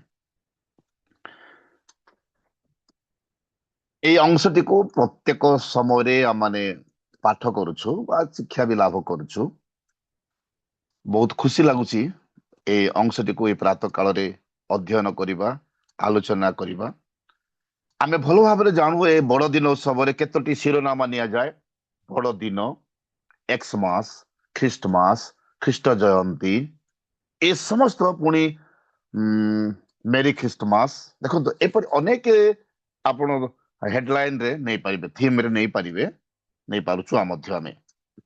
ତେବେ ମୁଁ ଏଥିରେ ଗୋଟେ ପଦ ନେଇଛି, ଏହା ହଉଛି ମେରି ଖ୍ରୀଷ୍ଟମାସ। ମେରି ଖ୍ରୀଷ୍ଟମାସ ତା ମାନେ କଣ? ଆନନ୍ଦପୂର୍ଣ୍ଣ ଖ୍ରୀଷ୍ଟୀୟ ଦଳ। ମେରି ଖ୍ରୀଷ୍ଟମାସ ବୋଲେ ଅନେକ ମେରି ବୋଲେ ମରିୟମ ଭାବନ୍ତି, ଖ୍ରୀଷ୍ଟମାସ ବୋଲେ ସେ ଖ୍ରୀଷ୍ଟୀୟ ମାସ ବୋଲି ଭାବିଥାନ୍ତି କେହି। ନାଇଁ, ମେରି ଖ୍ରୀଷ୍ଟମାସ ଆନନ୍ଦପୂର୍ଣ୍ଣ ଖ୍ରୀଷ୍ଟୀୟ ଦଳ। ବାଇବଲରେ ଆଜିର ଅଂଶରେ କେତୋଟି 3-4ଟି ଆନନ୍ଦପୂର୍ଣ୍ଣ ଖ୍ରୀଷ୍ଟୀୟ ଦଳ ବିଷୟରେ ମୁଁ କହି ସମାପ୍ତ କରିବି। ଆନନ୍ଦପୂର୍ଣ୍ଣ ଖ୍ରୀଷ୍ଟୀୟ ଦଳ, ଏଇ ଯୋଉ ପର୍ବରେ, ଏଇ ଯୋଉ ପ୍ରୋଗ୍ରାମରେ ଆନନ୍ଦପୂର୍ଣ୍ଣ ଖ୍ରୀଷ୍ଟୀୟ ଦଳ ଅଛନ୍ତି, ଆଉ ସେଥିପାଇଁ ଆମେ ଆଲୋଚନା କରିବା। ଦେଖନ୍ତୁ, ଉପାସନା ସଙ୍ଗୀତରେ ଅବଶ୍ୟ ପୁରୁଣା ଗୀତ ଗୋଟେ ଅଛି, ଆକି ଆନନ୍ଦ ସୁସମାଚାର ମର୍ତ୍ତ୍ୟପୁରେ ଆସି ହେଲା ପ୍ରଚାର। ଆକି ଆନନ୍ଦ ସୁସମାଚାର ପ୍ରତିଜ୍ଞାନୁସାରେ ହୋଇଅଛି ଜନ୍ମ ପ୍ରତିଜ୍ଞାତ ତ୍ରାଣ କର୍ତ୍ତାର। ଆକି ଆନନ୍ଦ ସୁସମାଚାର ମର୍ତ୍ତ୍ୟପୁରେ ଆସି ହେଲା ପ୍ରଚାର। ଆକି ଆନନ୍ଦ ସୁସମାଚାର। ଏଇ ସୁସମାଚାରଟି ଆସି ଯେତେବେଳେ ପହଞ୍ଚିଲା, ଏଥିରେ ଆନନ୍ଦପୂର୍ଣ୍ଣ ଖ୍ରୀଷ୍ଟୀୟ ଦଳ ଅଛନ୍ତି। ସମସ୍ତେ ଆନନ୍ଦ କରୁଛୁ, ଟିକେ ଆନନ୍ଦ ଲାଗୁଛି। ତେବେ ଏଇ ଆନନ୍ଦପୂର୍ଣ୍ଣ ଖ୍ରୀଷ୍ଟୀୟ ଦଳ କୋଉମାନେ ଆଜିର ଏ ଅଂଶରେ ଯୋଗଦାନ କରିଛନ୍ତି ଆମେ ଆଲୋଚନା କରିବା। ଦେଖନ୍ତୁ, କୌଣସି ନୂଆ ନୂଆ ଖବର ଯଦି ଆସେ, ବେଶ ଆମେ ଟିକେ ଖୁସି ଲାଗେ ଆମମାନଙ୍କୁ। ନୂଆ ନୂଆ ଖବର ଆସିଲେ ଖୁସି ଲାଗେ ଆଉ ବାହ ବହୁତ ଆନନ୍ଦ ବି ଆମମାନଙ୍କ ମଧ୍ୟରେ ଆସି ଯାଇଥାଏ। କିନ୍ତୁ ସେ ଖବର ମାନେ ପ୍ରୋଗ୍ରାମ ସରିଲା, ସେ ନୂଆ ଖବର ଆନନ୍ଦ ଶେଷ ହେଇଗଲା। ଆଜି ଯୋଉ ଆମେ ଆନନ୍ଦ କରୁଛୁ, ଆନନ୍ଦପୂର୍ଣ୍ଣ ଖ୍ରୀଷ୍ଟୀୟ ଦଳ ମଧ୍ୟରେ ଆମେ ଆଜି ସାମିଲ ହେଇଛୁ। ଦେଖନ୍ତୁ ପ୍ରିୟ ମାନେ, ଗୋଟେ ସୁନ୍ଦର କଥା ଲେଖା ଅଛି, ଆନନ୍ଦ ମାନେ ଇଂରାଜୀରେ joy. Behold I bring you good news, a great joy. ମାନେ ଜୟ ମାନେ କଣ? ଆନନ୍ଦ ନାଇଁ, ଜୟ ମାନେ ଜିଜେସ୍ ଅଫ ୟୋର୍ସ। ଜୟ ମାନେ କଣ? ଜିଜେସ୍ ଅଫ ୟୋର୍ସ। ପ୍ରଭୁ ଯୀଶୁ ଆପଣଙ୍କର, ପ୍ରଭୁ ଯୀଶୁ ଆମ ସମସ୍ତଙ୍କର। ତେଣୁ ଏଇ ଅଂଶରେ ଆମେ ଆଲୋଚନା କରିବା, ଏଇ ଯୋଉ ଆନନ୍ଦପୂର୍ଣ୍ଣ ଖ୍ରୀଷ୍ଟୀୟ ଦଳରେ ପ୍ରଭୁ ଯୀଶୁ ହଉଛନ୍ତି ଆପଣଙ୍କର ବା ଆମର। ତେଣୁ ଏ ଚାରୋଟି ଦଳ ବିଷୟରେ ମୁଁ କରିଛି। ଚାରୋଟି ଦଳ କଣ? ଗୋଟେ ଗୋଟେ ଦଳ ଆମେ ଆଲୋଚନା କରିବା। ପ୍ରଥମ ଦଳ ଯୋଉମାନେ କି ଆନନ୍ଦପୂର୍ଣ୍ଣ ଖ୍ରୀଷ୍ଟୀୟ ଦଳରେ ଅଛନ୍ତି, ମେରି ଖ୍ରୀଷ୍ଟମାସ। ଆପଣମାନେ ସବୁ ଆଲୋଚନା କରିବାକୁ ମୁଁ କରୁନି, କଣ ପାଇଁ ବଡ ଦିନ ଆସିଲା, କେବେ ତାରିଖ, ଏସବୁ କରିବାକୁ ମୁଁ ଚାହୁଁନି, କାରଣ ସମସ୍ତେ ଏଇଠି ପାରଙ୍ଗମ। ଆମେ ବଡ ଦିନ କେବେ, କଣ ପାଇଁ ତାରିଖ କାହିଁକି ଆସିଲା ନାହିଁ, କୋଉ ତାରିଖ କାହିଁ 25 ତାରିଖ ରଖା ହେଲା, ଏମିତି ଇତ୍ୟାଦି ଇତ୍ୟାଦି ପ୍ରଶ୍ନ କରିଥାନ୍ତେ। ସେସବୁ ପ୍ରଶ୍ନ। ଆନନ୍ଦପୂର୍ଣ୍ଣ ଖ୍ରୀଷ୍ଟୀୟ ଦଳ, ଆଜି ଗୋଟେ ସୁସମାଚାର ଆସିଲା ମର୍ତ୍ତ୍ୟପୁରକୁ, ସେଥିରେ ଚାରୋଟି ଦଳ ଅଛନ୍ତି। ସେ ଚାରୋଟି ଦଳ ଆନନ୍ଦ କରୁଛନ୍ତି। ପ୍ରଥମ ଦଳ ହେଉଛି ଲୁକ ଲିଖିତ ସୁସମାଚାର, ତାର ପ୍ରଥମ ପର୍ବ। ଦେଖନ୍ତୁ, ପ୍ରଥମ ପର୍ବ ବା 2 ପର୍ବ ତାର 8 ପଦ ଆମେ ପଢିଲୁ। 2 ପର୍ବର 8 ପଦକୁ ପଳେଇବା ଆମେ। ଲେଖା ଅଛି କଣ? ସେହି ଅଞ୍ଚଳରେ କେତେକ ମେଷପାଳକ ପଦାରେ ରହି ରାତ୍ରିରେ ସେମାନଙ୍କ ପଲ ଜଗୁଥିଲେ। ଆପଣ 8, 9, 10, 11 ପଦ ପର୍ଯ୍ୟନ୍ତ ପଢିବେ। ଏ ପ୍ରଥମ ଦଳ କଥା ଆସିଯାଇଛି। ସେଇ ଅଞ୍ଚଳରେ କେତେକ ମେଷପାଳକ ମାନେ, ସେମାନେ ରାତ୍ରିରେ ଆପଣ ପଲ ଜଗୁଥିଲେ। ଆଉ ସେମାନଙ୍କ ନିକଟରେ ଏ ଗ୍ରେଟ ଜୟ, ଅତ୍ୟନ୍ତ ଆନନ୍ଦଜନକ ସୁସମାଚାର ପହଞ୍ଚି ଅଛି। ଆଉ ସେମାନଙ୍କ ପାଇଁ କଣ ସେ ସୁସମାଚାର, ଯାହା ଆଜି ମଧ୍ୟ ନୂଆ ଲାଗୁଛି।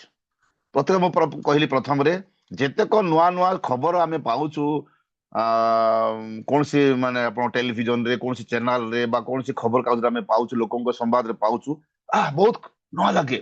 କିନ୍ତୁ ତାହା ଅଳ୍ପ ମୁହୂର୍ତ୍ତ ପାଇଁ ତା ପ୍ରୋଗ୍ରାମ ଶେଷ ହେଇଯାଏ। କିନ୍ତୁ ଏଇ ଯୋଉ ସମ୍ବାଦ, ଗୋଟେ ଆନନ୍ଦପୂର୍ଣ୍ଣ ଖ୍ରୀଷ୍ଟୀୟ ଦଳ, ପ୍ରଥମ ଦଳ ହେଉଛନ୍ତି ସେମାନେ ମେଷପାଳକ ମାନେ।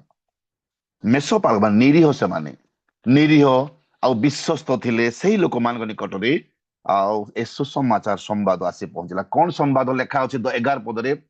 ତୁମ୍ଭମାନଙ୍କ ନିମନ୍ତେ ତ୍ରାଣକର୍ତ୍ତା ଜନ୍ମ ଗ୍ରହଣ କରିଅଛନ୍ତି, ସେ ଖ୍ରୀଷ୍ଟ ପ୍ରଭୁ। ସେ ସମ୍ବାଦ, ତୁମ୍ଭମାନଙ୍କ ନିମନ୍ତେ ତ୍ରାଣକର୍ତ୍ତା, ଯୋଉ ତ୍ରାଣକର୍ତ୍ତା ଜଗତ ପାପରେ ରହିଅଛି ଆଉ ପାପକୁ ଉଦ୍ଧାର କରିବା ପାଇଁ ସେ ଜନ୍ମ ଗ୍ରହଣ କରିଛନ୍ତି। କିଏ? ଜୟ ମାନେ ଜିଜେସ୍ ଅଫ ୟୋର୍ସ, ଯୀଶୁ ଆପଣଙ୍କର, ଆମ ସମସ୍ତଙ୍କର। ଦେଖନ୍ତୁ, ସେମାନେ ବିଶ୍ୱସ୍ତ, ମେଷପାଳକ ମାନେ ବିଶ୍ୱସ୍ତ। ପୁରାତନ ନିୟମକୁ ଆପଣ ଚାଲିଯିବା, ଆଦି ପୁସ୍ତକ 4:4ରେ ଯେତେବେଳେ ହେବଲ ମେଷପାଳକ ଥିଲେ, ସେମାନେ ସେ ବିଶ୍ୱସ୍ତ ଭାବରେ समस्त प्रथम जातर केतेक पशु आउ सेमानकर मेध आउ से उत्सर्ग करथिले। विश्वस्त भाव में मेषपालक मान निरीह पुणी प्रथम कहली कौन विश्वस्त आउ से विश्वस्त सकाशु आउ से समस्त प्रथम जात आउ पशु मान को आउ उत्सर्ग कले मेद उत्सर्ग कले जारी फल तांकर विश्वस्त सकाशे प्रभु तांकु आउ तांकर उत्सर्ग को मेद को सब ग्रहण करिसंती। आउ एई जो मेषपालक मानक निकटरे एई जो प्रथम आनंदजनक सुसमाचार पहुंचला से संवाद होउची कौन से संवाद जिसाय तार 45 पर्वर 22 पदरे गोटे संवाद अछि कौन लेखा अछि हे पृथ्वीर प्रांतस्थ समस्ते आंभ प्रति अनाई परित्राण प्राप्त हुओ कारण आंभे परमेश्वर आंभ छड़ा द्वितीय नहीं।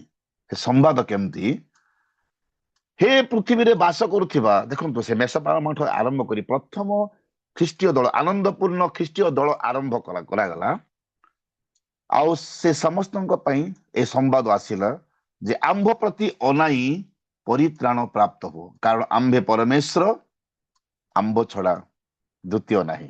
से संवाद ए संवाद को पूरा नूतन नियम को पाउल आनिले प्रेरित तार पाउल वाक्य रे पाउल प्रेरित तार 4 पर्व 12 पदरे लुकंकर लिखित पुस्तक लेखा अछि तांक छड़ा आउ काहाठारे परित्राण नहीं।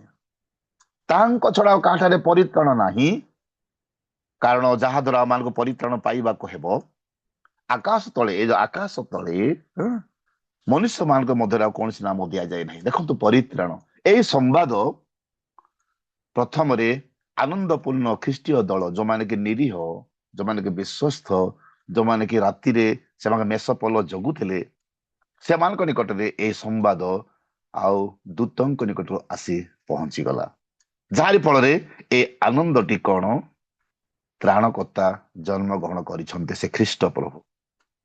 आमे से सब बेले अभ्यास पुस्तक पत्रिका पर्व पढ़ू मार्क माथ्य तार 1 रो 21 रु आउ 23 पद सब पढ़ी था से पुत्र प्रसव करिवे आउ तुमे ताहांको नाम जीशु देव कारण से आप लोक मानकर समस्त पापरु परित्राण करिवा पाई प्रथम संवाद मनुष्य पापर अधीन भूलर अधीन जाहारी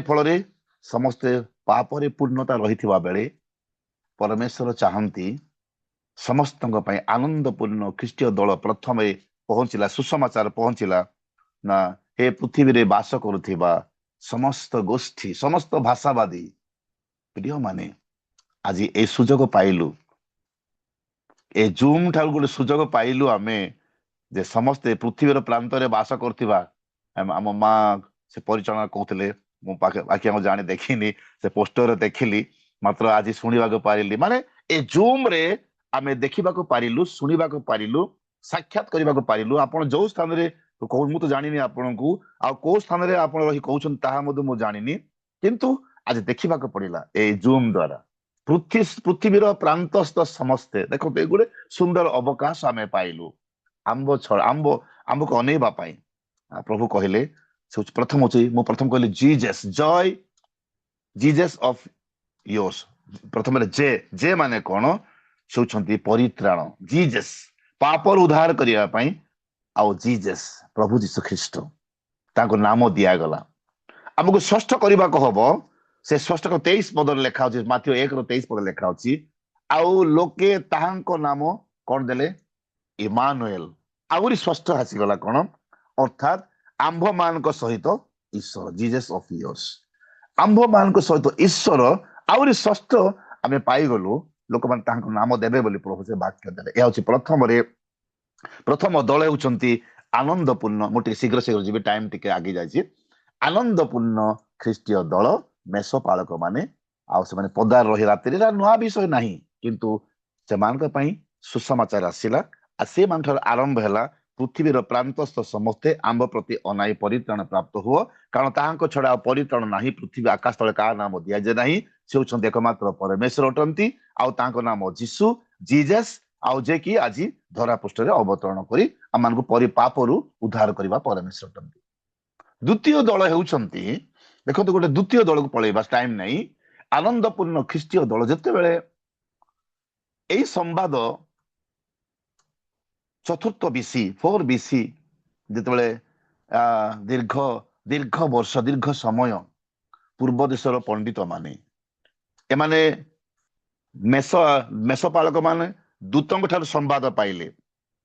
ଗାବ୍ରିଏଲ ଦୂତ ସମ୍ବାଦ ଦେଲେ ମେଷପାଳକ ମାନଙ୍କୁ, ପଣ୍ଡିତ ମାନଙ୍କୁ ତାରା ସମ୍ବାଦ ଦିଅନ୍ତି। ପୂର୍ବ ଦେଶର ପଣ୍ଡିତ ମାନେ ସେମାନେ ତାରା ଦେଖିଲେ। ମଧ୍ୟ ସେଇ 2 ପର୍ବର ପ୍ରଥମ ପଦ ଲେଖା ଅଛି, ଜିହୁଦା ପ୍ରଦେଶର ବେଥଲେହେମରେ ଯୀଶୁଙ୍କର ଜନ୍ମ ହେବା ପରେ ଦେଖ ପୂର୍ବ ଦେଶର କେତେକ ପଣ୍ଡିତ ଜେରୁସାଲାମକୁ ଆସିଲେ। ମୁଁ ସର୍ଟରେ କହିଦେଉଛି, ଜେରୁସାଲାମକୁ ଆସିଲେ। ସେମାନେ ଆସି କଣ କରିବାକୁ କଣ କହିଲେ, ଯେତେବେଳେ ହେରୋଦ ରାଜାଙ୍କ ପାଖକୁ ଆସିଲେ ସେମାନଙ୍କର ରୁଟ ଭୁଲ ହେଇଗଲା। ସେମାନେ ନିଜ ନିଜ ପଣ୍ଡିତ ମାନେ ତାରା ଦେଖି ଆସୁଥିବା ସମ୍ବାଦ ବହୁତ ଖୁସି ଥିଲା, ବହୁତ ଭଲ ବିଷୟ। କିନ୍ତୁ ସେମାନେ ପଣ୍ଡିତ ମାନେ ଆଉ ତାରାର ସମ୍ବାଦ ନ ଯାଇ ସେମାନେ ହେରୋଦଙ୍କ ପିଛରେ ଜେରୁସାଲାମକୁ ଚାଲି ଆସିଲେ। ବେଥଲେହେମ ଯାଇ ଜେରୁସାଲାମକୁ ଚାଲି ଆସିଥିଲେ। ତାଙ୍କୁ କଣ କହୁଛନ୍ତି ଯେ ହେରୋଦ ରାଜାଙ୍କୁ ଆମେ ତାଙ୍କୁ ସାକ୍ଷାତ କରିବୁ, ତାଙ୍କୁ ଆମେ ପ୍ରଣାମ କରିବାକୁ ଆସିଅଛୁ। ସେ ଜନ୍ମ ହୋଇଥିବା ଶିଶୁଙ୍କୁ ପ୍ରଣାମ କରିବାକୁ ଆସିଅଛୁ। ଆଉ ପଣ୍ଡିତ ମାନେ ଆଉ ଏହା ଶହ ଶହ ମାଇଲ ଅତିକ୍ରମ କରି ଆସିଛନ୍ତି। ଗୋଟେ ଶିଶୁଙ୍କୁ ସେମାନେ ପ୍ରଣାମ କରିବେ। ଆପଣ ସେଇ ଲୁକ 2:9-10 ପଦ ପଢିଲେ ଲେଖା ଅଛି, ପୂର୍ବ ଦେଶରେ ଯେଉଁ ତାରା ସେମାନେ ଦେଖିଥିଲେ, ଦେଖନ୍ତୁ ଦେଖିଥିଲେ, ତାହା ସେମାନଙ୍କ ଆଗେ ଆଗେ ଯାଇ ଯେଉଁଠାରେ ଶିଶୁ ଥିଲେ ସେଠାରେ ତାରା ସ୍ଥଗିତ ହେଲା। ତାପରେ ସେମାନେ ବେଥଲେହେମକୁ ଆସିଲେ। ଆଉ ସେମାନେ ତାରା ଦେଖି କଣ ଲେଖା ଅଛି, ଗ୍ରେଟ୍ ଜୟ, ମାନେ ମହାନନ୍ଦରେ, ଆନନ୍ଦ ତ ଆନନ୍ଦ, ମହାନନ୍ଦରେ ଅତିଶୟ ଆନନ୍ଦିତ ହେଲେ। ଦେଖନ୍ତୁ କେବଳ ସେତିକି ନୁହେଁ, ସେମାନଙ୍କ ପ୍ରଥମ ପଏଣ୍ଟ ହଉଛି କଣ, ସେମାନେ ଭୂମିଷ୍ଠ ପ୍ରଣାମ କଲେ। ସାଧାରଣ ଶିଶୁଙ୍କୁ ପୂର୍ବ ଦେଶରୁ ଶହ ଶହ ମାଇଲ ଅତିକ୍ରମ କରି ଆସିଥିବା ପଣ୍ଡିତ ମାନେ ଆଉ ସେମାନେ ପ୍ରଣାମ, ଜିଜସ୍ ଅଫ ୟୋର୍ସ, ଜୟ, ଆନନ୍ଦ। ଯୀଶୁ ହଉଛନ୍ତି ଆନନ୍ଦଦାୟକ ସୁସମାଚାର, କେବେ ତାହା ଭୁଲି ହୁଏନି। ପ୍ରତ୍ୟେକ ବର୍ଷ ପ୍ରତ୍ୟେକ ସମୟରେ ମୁଁ ପ୍ରଥମରେ କହିଲି, କୌଣସି କୌଣସି ବିଷୟ ଶୁଣିଲେ ଆନନ୍ଦ ଲାଗୁଛି, ଖୁସି ଲାଗୁଛି, ତାପରେ ଭୁଲି ଯାଉ। କିନ୍ତୁ ଏଇ ଆନନ୍ଦ ସବୁଦିନ ସବୁ ବର୍ଷ ଚାଲିଛି।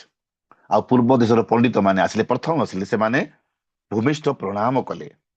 କେବଳ ସେତିକି ନୁହେଁ, ପୂର୍ବ ଦେଶରୁ ଆଣିଥିବା ଉପହାର ଆପଣା ପେଡି ଫିଟାଇ, ଦେଖନ୍ତୁ ସୁନା କୁନ୍ଦୁରୁ ଗନ୍ଧରସ, ତାର ଅର୍ଥ ଗୁଡାକ ମୁଁ ଆଉ କହିବିନି, ସବୁ ଜାଣିଛୁ ଆମେ। ସୁନା କୁନ୍ଦୁରୁ ଗନ୍ଧରସ କଣ, ମୁଁ ଖାଲି କହିଦଉଛି ଆପଣ ମାନଙ୍କୁ। ଆଉ ଦର୍ଶନୀ ଦେଲେ। ଏକ ହଉଛି ପ୍ରଣାମ କଲେ, ଦ୍ୱିତୀୟ ହଉଛି ଦର୍ଶନୀ ଦେଲେ। ମାନେ ସାଧାରଣ ଶିଶୁଟି ପାଇଁ ସେମାନେ ପ୍ରଣାମ କରିବା ଆନନ୍ଦପୂର୍ଣ୍ଣ ଖ୍ରୀଷ୍ଟୀୟ ଦଳ। କେତେ ଖୁସି ଲାଗୁଛି। ମେଷପାଳକ ମାନେ ନିରୀହ, ସେମାନେ ପ୍ରଣାମ କରିଦେଲେ, ଦୂତଙ୍କ ସମ୍ବାଦ ପାଇଲେ, ଓକେ ଓକେ ଓକେ, କିଛି ଅସୁବିଧା ନାହିଁ।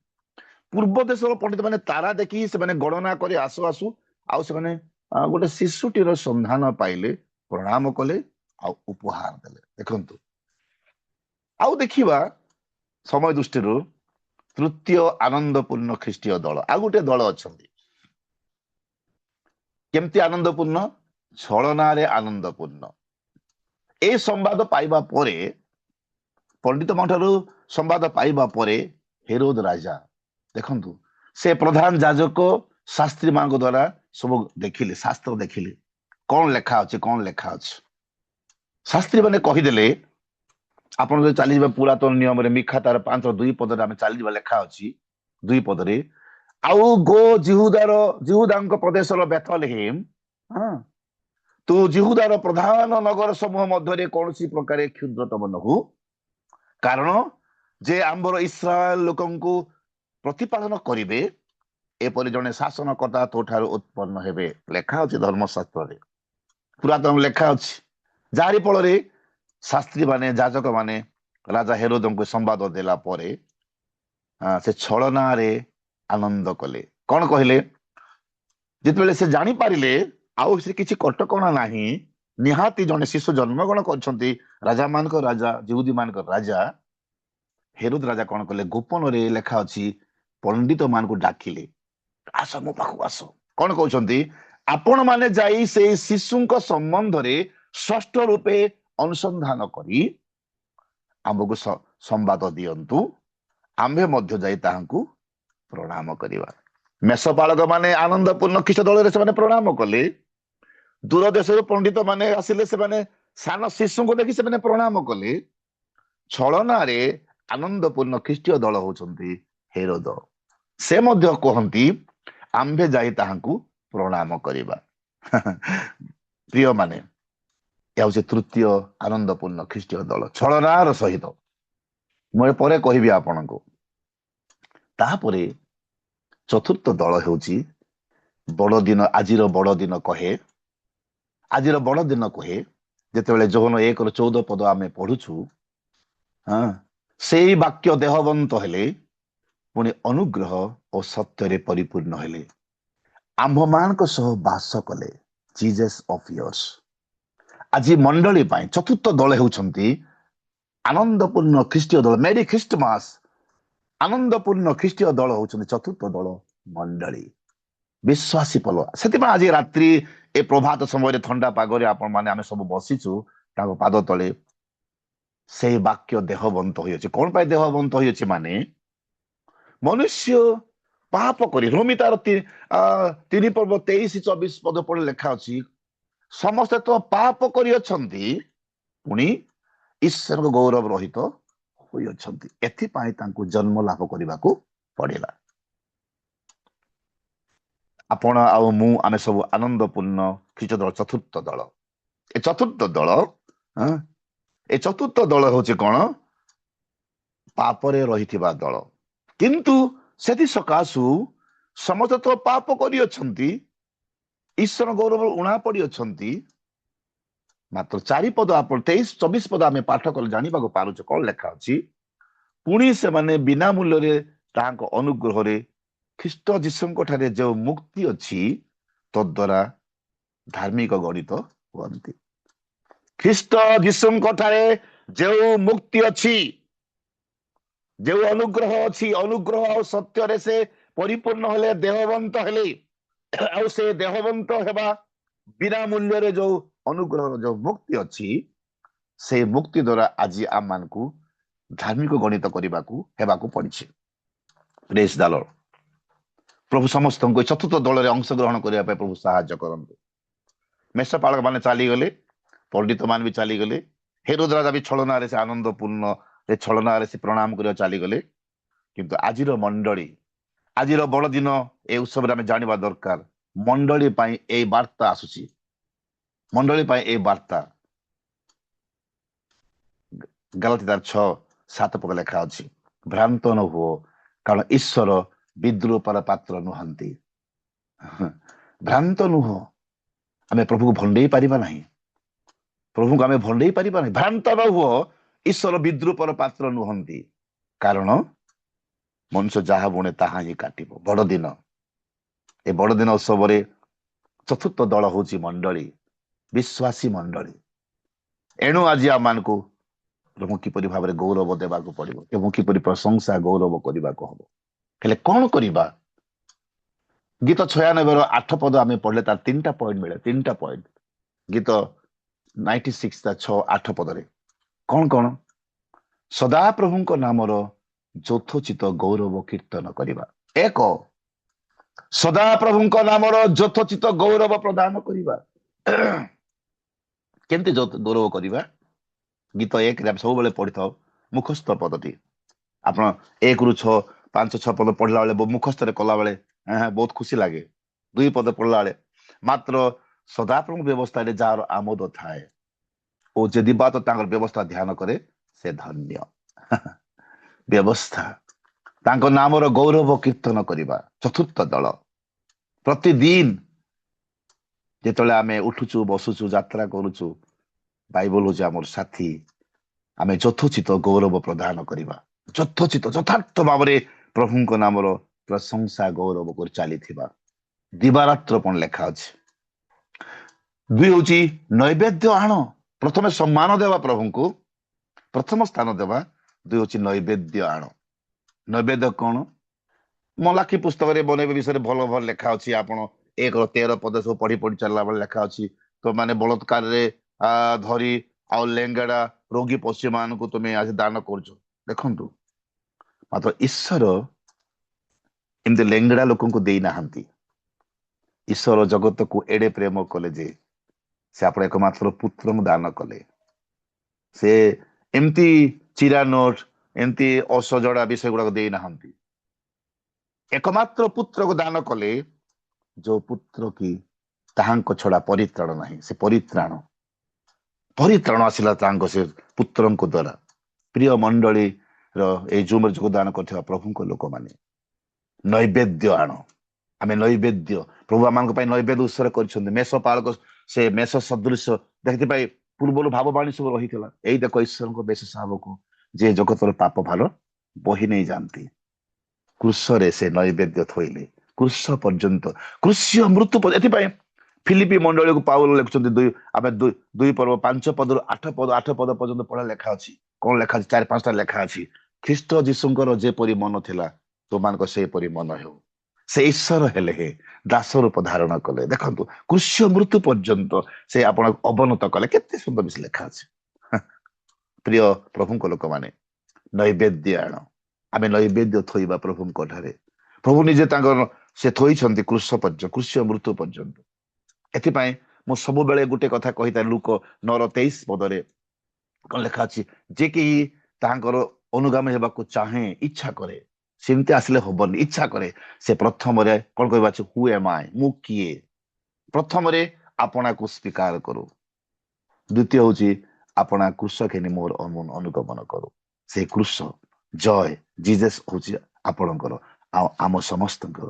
ସେ କୃଷ୍ୟ ମୃତ୍ୟୁ ପର୍ଯ୍ୟନ୍ତ ସେ ଆଜି ଜନ୍ମ ଦିନ ଲାଭ ମାନେ ବଡଦିନ ପର୍ବ ପାଳନ କରୁଛୁ। କଣ ପାଇଁ ନା ଈଶ୍ୱର ଜଗତକୁ ପ୍ରେମ କଲେ, ସେ ସମସ୍ତଙ୍କୁ ବିନା ମୂଲ୍ୟରେ ପରିତ୍ରାଣ ଦେବା ପାଇଁ କୃଷ୍ୟ ମୃତ୍ୟୁ ବରଣ କଲେ।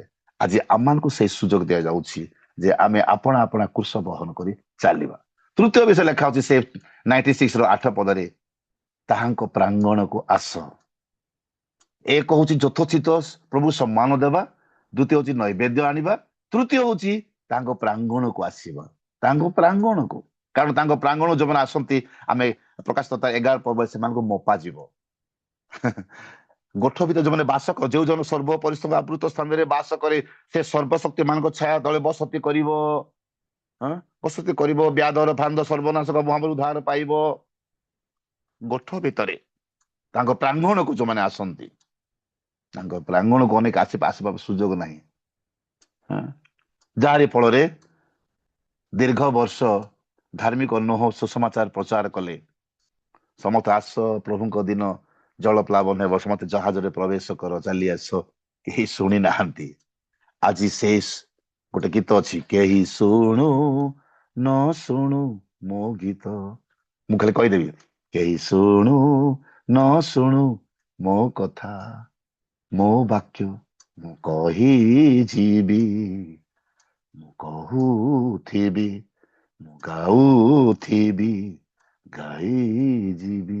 ଆମେ ଈଶ୍ୱରଙ୍କ ବାକ୍ୟ କହି ଚାଲିଛୁ। ଆମେ ସବୁ ନୈବେଦ୍ୟ ଥୋଇବା, ସମ୍ମାନ ଦେବା, ଆଉ ତାଙ୍କ ପ୍ରାଙ୍ଗଣକୁ ଆସିବା। ପ୍ରିୟ ପ୍ରଭୁଙ୍କ ଲୋକମାନେ, ଏଥିପାଇଁ ଆଜି ଆମକୁ ସୁଯୋଗ ଅଛି। ଚତୁର୍ଥ ଦଳ ହଉଛି ମଣ୍ଡଳୀ। ଯଦି ଆମେ ଏଇ ସମ୍ବାଦ ପାଇ ଆସିବା ନାହିଁ, ସୁଯୋଗ ନାହିଁ, ଏ ସୁଯୋଗରୁ ଆମେ ବଞ୍ଚିତ ହେଇଯିବା। ଏଣୁ ଆନନ୍ଦପୂର୍ଣ୍ଣ ଖ୍ରୀଷ୍ଟୀୟ ଦଳ, ଆନନ୍ଦ କିପରି କହିବି, କେତେ ଆନନ୍ଦ କିପରି କହିବି, କେତେ ଆନନ୍ଦ। ଯୀଶୁ ଖ୍ରୀଷ୍ଟ ପାପ କ୍ଷମା ଦେଲେ ପରମ ଆନନ୍ଦ। ଯୀଶୁ ଖ୍ରୀଷ୍ଟ ପାପ କ୍ଷମା ଦେଲେ ପରମ ଆନନ୍ଦ। ସେ ଜନ୍ମ ଲାଭ କରିଛନ୍ତି ମାନେ ଆମର ପାପ କ୍ଷମା କରିବା ପାଇଁ, ତାଙ୍କ ଛଡା ପରିତ୍ରାଣ କାହା ପାଖରେ ନାହିଁ। ଏଣୁ ଆଜି ଏ ପ୍ରାତଃ କାଳରେ ଏ ଆଶା ବିଶ୍ୱାସ ଭରସା ନେଇ ତାଙ୍କ ପାଦ ତଳକୁ ଆସିବ। ରିଏଲ ମିନିଷ୍ଟ୍ରି ମାଧ୍ୟମରେ ପିତର ଭାଇ ଆମମାନଙ୍କୁ ଆଜି ସୁଯୋଗ ଦେଇଛନ୍ତି, ଆଉ ଏ ଜୁମ୍ ମାଧ୍ୟମରେ ଆନନ୍ଦ କରିବା ପାଇଁ। କଣ ପାଇଁ? ପାପ କ୍ଷମା ପାଇଥିବା ହେତୁ ଏ ବିଶ୍ୱାସ ଭରସା ଅଛି। ଏ କୃଷ ଆଜି ଆମମାନଙ୍କୁ ପାପ କ୍ଷମାର ଅନୁଭୂତି ଦେଇଛି, ଯାହାରି ଫଳରେ ଜୟ ଆନନ୍ଦ କରିବା ଜିଜସ୍ ଅଫ୍ ୟୋର୍ସ। ଯୀଶୁ ହଉଛନ୍ତି ଆମମାନଙ୍କର। ଏଣୁ ସେ ଯୀଶୁଙ୍କ ନାମରେ ଯୋଉ ଅନୁଗ୍ରହ, ଦୟା, ପ୍ରେମ, ଶାନ୍ତି ସବୁ କିଛି ଅଛି, ସେଇ ଅନୁଗ୍ରହରେ ଆଜି ଆମମାନଙ୍କୁ ଜୀବନ ଯାତ୍ରା କରିବାକୁ ହବ। ଆମେ ଆଉ ପ୍ରଭୁ ଆମମାନଙ୍କୁ ଆଜି ଆଉ ମସ୍ତକରେ ପାଇଁ ଚାହୁଁଛନ୍ତି, ଲାଙ୍ଗୁଳ ନୁହଁ।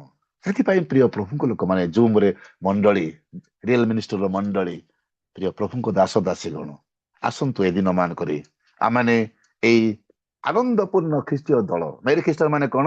ଆନନ୍ଦପୂର୍ଣ୍ଣ ଖ୍ରୀଷ୍ଟୀୟ ଦଳ ମେଷପାଳକର ସମ୍ବାଦରେ ଦୂତମାନଙ୍କର ସମ୍ବାଦରେ ମେଷପାଳକ ମାନେ ଆସିଲେ, ତାରାର ସମ୍ବାଦରେ ପଣ୍ଡିତ ମାନେ ଆସିଲେ, ଆଉ ପଣ୍ଡିତ ମାନଙ୍କର ସମ୍ବାଦରେ ହେରୋଦ ରାଜା ପ୍ରଣାମ କରି ଯାଉଛନ୍ତି। ଆଜି ସେ ସମ୍ବାଦ ଆମେ ପାଇଛୁ, ଆଜି ପାଇଲୁ। ଆମେ ଫେରିବା ନାହିଁ, ଆଗେଇ ଚାଲିବା ତାଙ୍କ ବାକ୍ୟରେ, ସେ ଆନନ୍ଦପୂର୍ଣ୍ଣ ଖ୍ରୀଷ୍ଟୀୟ ଦଳରେ ମିଶିଯିବା, ଯାହାରି ଫଳରେ ପ୍ରଭୁ ଆମମାନଙ୍କୁ ତାଙ୍କ ରାଜ୍ୟରେ ସେ ସୁଯୋଗ ଦେବା ସଙ୍ଗେ ଅନନ୍ତ ରାଜ୍ୟ, ଅନନ୍ତ କାଳ ସ୍ଥାୟୀ ରାଜ୍ୟରେ ପ୍ରବେଶ କରିବା ପାଇଁ ପ୍ରଭୁ ଆହ୍ୱାନ ଦେଇଛନ୍ତି। ପ୍ରଭୁ ଆମ ସମସ୍ତଙ୍କୁ ଏ ସଂକ୍ଷିପ୍ତ ବାକ୍ୟରେ ଆଶୀର୍ବାଦ କରନ୍ତୁ।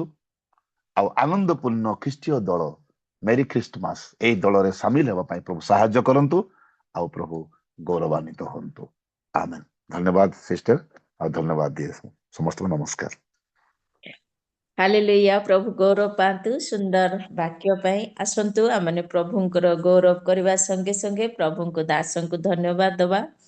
ଆଉ ସଂକ୍ଷିପ୍ତ ବାକ୍ୟ ନୁହଁ, ଏଇଟା ଆକ୍ଚୁଆଲି ବହୁତ ଗୁରୁତ୍ୱପୂର୍ଣ୍ଣ ବାକ୍ୟ। ଆଉ ଆମେ ସବୁବେଳେ ଯୀଶୁଙ୍କର ଜନ୍ମଦିନର ବାକ୍ୟ ଶୁଣୁଛୁ। ଆଉ ଅନେକ ଦାସ ମାନେ ବିଭିନ୍ନ ପ୍ରକାର, ମୁଁ ସବୁବେଳେ ଭାବେ ଯେ ପ୍ରଭୁ ଯୋଉ ଦାସ, ଯିଏ ଯୋଉ ଦାସ ମାନଙ୍କୁ ପ୍ରଭୁ ବିଭିନ୍ନ ପ୍ରକାର ପ୍ରକାଶନ ଦିଅନ୍ତି। ଆଉ ଆଜି ଗୋଟେ ଅଲଗା ପ୍ରକାର ପ୍ରକାଶନ ଆମେ ଶୁଣିଲୁ। ଆଉ ପ୍ରଭୁଙ୍କର ଦାସ ସୁନ୍ଦର ଭାବରେ ତାଙ୍କର ପ୍ରକାଶନ ସେ ଆମମାନଙ୍କୁ ଦେଇଛନ୍ତି। ପ୍ରଭୁ ତାଙ୍କୁ ଆତ୍ମାଙ୍କ ଦ୍ୱାରା ଯୋଉ ପ୍ରକାର ପ୍ରକାଶନ ଦେଲେ, କହିଲେ ଦଳ ମାନଙ୍କର ବିଷୟରେ। ପ୍ରକୃତରେ ଆଜି ଆମେ କୋଉ ଦଳରେ ଅଛୁ? ମେଷପାଳକ ଦଳରେ ଅଛୁ, ନା ପଣ୍ଡିତ ମାନଙ୍କ ଦଳରେ ଅଛୁ, ନା ହେରୋଦଙ୍କ ଦଳରେ ଅଛୁ? ଆମେ ସେଇଟା ଚିନ୍ତା କରିବା। ଆଉ ଆମେ କଣ ପାଇଁ ପ୍ରଭୁଙ୍କ ପାଇଁ ଆନନ୍ଦ କରିବା। ଆଉ ସେ ଯୋଉ ଗୀତ ସଂଗୀତା 96ର 8 ପଦରୁ ସେ କହିଲେ ବହୁତ ସୁନ୍ଦର, 6ରୁ 8 ପଦ ଭିତରେ କହିଲେ ବହୁତ ସୁନ୍ଦର କଥା ଗୁଡ଼ିକ କହିଲେ। ଆମେ କଣ କରିବା? ପ୍ରଭୁଙ୍କର ଯଥାଚିତ ଭାବରେ ଆମମାନଙ୍କର ଯେତିକି ସାଧ୍ୟ ତାଠୁ ଅଧିକା ଭାବରେ ପ୍ରଭୁ ଆମମାନଙ୍କୁ ଦଉଛନ୍ତି, ଆମେ ତାଙ୍କର ଗୌରବ କରିବା। ନୈବେଦ୍ୟ ଦ୍ୱାରା ପ୍ରଭୁଙ୍କର ଗୌରବ କରିବା। ଆଉ ତାହାଙ୍କ ପ୍ରାଙ୍ଗଣକୁ ଆସିକି ଗୌରବ କରିବା ତାଙ୍କର। ଆଉ ସେଇଟା ଅନେକ ସମୟରେ କଣ ହୁଏ, ଆମେ ଶୁଣିଥାଉ, ଆଉ ଅଳ୍ପ ଦିନର ଯୋଉ ଜୋଶ ଥାଏ, ସେ ଜୋଶଟା କମିଗଲା ପରେ ପୁଣି ଆଉଥରେ କଣ ହୁଏ, ଆମମାନଙ୍କର ସେଇ ଶିଥିଳତା ଆସିଯାଏ। କିନ୍ତୁ ଆଜି ପ୍ରଭୁ ଆଉ ଥରେ ସ୍ମରଣ କରେଇ ଦେଇଛନ୍ତି। ଆଉ ଆମେ କଣ କରିବା? ସବୁ ସମୟରେ ପ୍ରଭୁଙ୍କର ପ୍ରାଙ୍ଗଣ ମଧ୍ୟକୁ ଯିବା, ଆନନ୍ଦ କରିବା। କାରଣ ପ୍ରଭୁଙ୍କ ଠାରେ ଯିଏ ରହି ଆନନ୍ଦ କରେ, ତା ଜୀବନରେ ସବୁଠୁ ଭଲ ବିଷୟ ସେ କରିଥାଏ। ଏଇଟା ମୁଁ ବିଶ୍ୱାସ କରେ। ଆଉ ପ୍ରଭୁ ଯାହା ଜୀବନରେ ଥାନ୍ତି, ଆଉ ସେ ଯେକୌଣସି ପରିସ୍ଥିତିରେ ମଧ୍ୟ ସେ ଆନନ୍ଦ କରିଥାଏ। ଚାହେ ଯେକୌଣସି ତାର ପରିସ୍ଥିତି ତାର ପ୍ରତିକୂଳରେ ନ ଥାଇପାରେ, ତଥାପି ସେ ଯେକୌଣସି ସମସ୍ୟା ଥାଉ, ଦୁଃଖ ଥାଉ, ରୋଗ ଥାଉ, କଷ୍ଟ ମଧ୍ୟରେ ଥିଲେ ମଧ୍ୟ ସେ କଣ କରିଥାଏ? ଆନନ୍ଦ କରିଥାଏ। ଆଜି ଆମମାନଙ୍କର ଆନନ୍ଦ ଖାଲି ନୂଆ ଲୁଗା ପିନ୍ଧିବା, ଘର ସଜେଇବା, ଚର୍ଚ୍ଚର କ୍ୟାରଲ ପ୍ରୋଗ୍ରାମ, ସଂକୀର୍ତ୍ତନ, ଆଉ ଯୋଉ ସବୁ ଏଇ କ୍ରିସମସ ସିଜନରେ ଆମେ କରିଥାଉ, ସେଇ ସମସ୍ତ ବିଷୟରେ ସୀମିତ ନ ରହି ପ୍ରଭୁଙ୍କ ଗୃହକୁ ଯାଇ ସତ୍ୟରେ ଆତ୍ମାରେ କଣ କରିବା? ଆମେ ପ୍ରଭୁଙ୍କ ଠାରେ ରହି ଆନନ୍ଦ କରିବା। ଆଉ ଯୋଉ ଆନନ୍ଦ ସତ୍ୟରେ ଆତ୍ମାରେ ଆମେ କରୁଛୁ, ସେଇ ଆନନ୍ଦ ଆମମାନଙ୍କୁ ଦିନେ ସ୍ୱର୍ଗ ରାଜ୍ୟରେ ଆନନ୍ଦ କରିବା ପାଇଁ ତାଙ୍କ ପାଖରେ ଆମମାନଙ୍କୁ ନେଇ ପହଞ୍ଚେଇବ। ସେଥିପାଇଁ ପ୍ରଭୁଙ୍କର ଦାସଙ୍କୁ ସୁନ୍ଦର ଭାବରେ ବାକ୍ୟ ଆଣିଥିବାରୁ ମୁଁ ବହୁତ ବହୁତ ମୋ ଅନ୍ତର ସହିତ ଧନ୍ୟବାଦ ଦିଏ। ବେଳେ ବେଳେ ସକାଳ ସମୟରେ ଗୋଟେ ଏମିତି ବାକ୍ୟ ଶୁଣୁ, ଯୋଉଟା କି ଦିନ ସାରା ଆମର ମାଇଣ୍ଡରେ ରହିଥାଏ। ଆଉ ସେଇ ମାଇଣ୍ଡରେ ସବୁ ସମୟରେ କଣ କରିଥାଏ? କାମ କରିଥାଏ, ଆଉ ମନ ପକେଇ ଦେଇଥାଏ। ଏଇ ସମୟରେ ଏଇ ବାକ୍ୟ ହେଇଥିଲା, ଆଉ ଏଇ କଥା କହୁଥିଲେ, ଆଉ ସେଇଟା ମନେ ପଡ଼ିଥାଏ। ଆଜି ଦିନର ସକାଳର ଯୋଉ ବାକ୍ୟ, ହୁଏତ ମୁଁ କାହା କଥା କହିବିନି, ମୋ ନିଜ କଥା କହିବି। ଆଜି ଦିନ ସାରା ମୋ ମନରେ ରହିଥିବ, ଆଉ ବେଳେ ବେଳେ ମୁଁ ଭାବୁଥିବି ଏଇ ବାକ୍ୟ ଏମିତି କହିଲେ, ସେମିତି କହିଲେ ବୋଲି। ପ୍ରଭୁଙ୍କ ଦାସଙ୍କୁ ବହୁତ ଧନ୍ୟବାଦ ଦଉଛି ଆଜିକାର ସୁନ୍ଦର ବାକ୍ୟ ନିମନ୍ତେ। ଆଉ ମୋର ଭାବୁନଥିଲି, କିନ୍ତୁ ପ୍ରଭୁ ଆଶାର ବାହାରେ ସୁନ୍ଦର ବାକ୍ୟ ଦେଇଛନ୍ତି। ପବିତ୍ର ଆତ୍ମାଙ୍କୁ ମୁଁ ଧନ୍ୟବାଦ ଦିଏ, ପ୍ରଭୁଙ୍କ ଦାସଙ୍କୁ ଧନ୍ୟବାଦ ଦିଏ। ଆସନ୍ତୁ ଆମମାନେ ସମସ୍ତ ଆମମାନଙ୍କର ଆଜିର ସେବା ଶେଷ କରିଛୁ।